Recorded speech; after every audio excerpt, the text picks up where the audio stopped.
por definição, é igual ao limite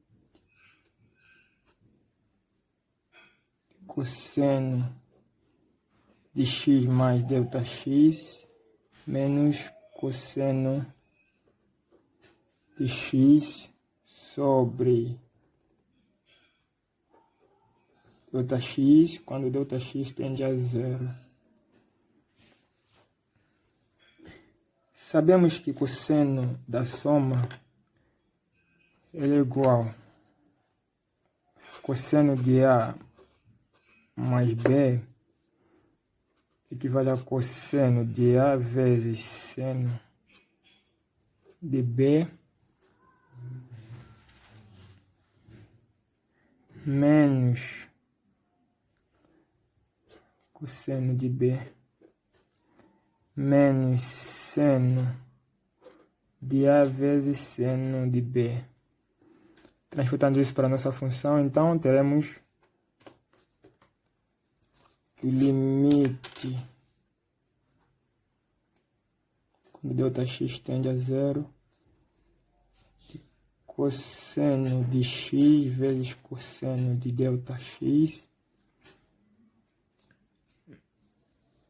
não é, menos o seno de A vezes seno de B, temos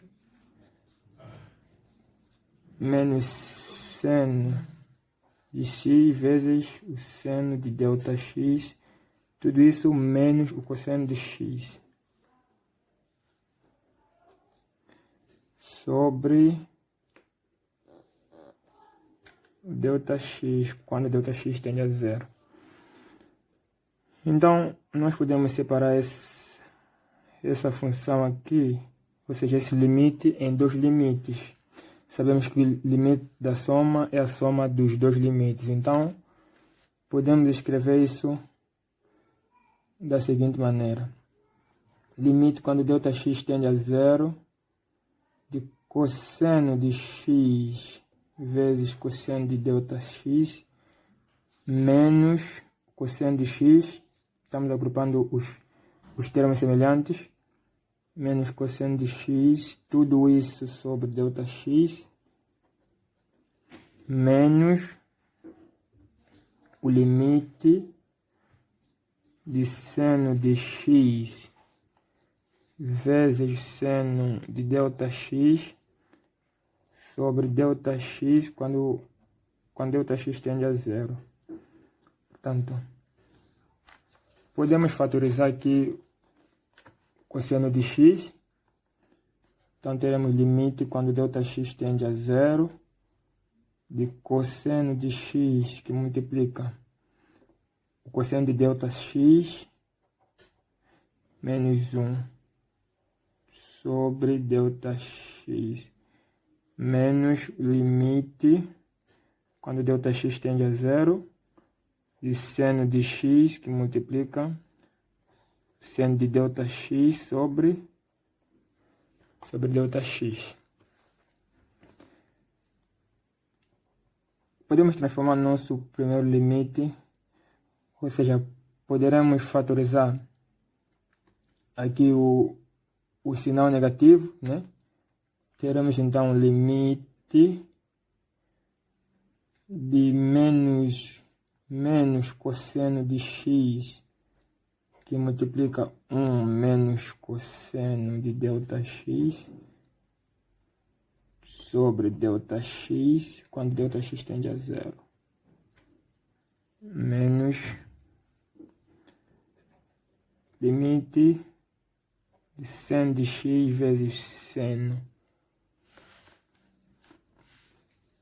de Δx sobre Δx. Sabemos que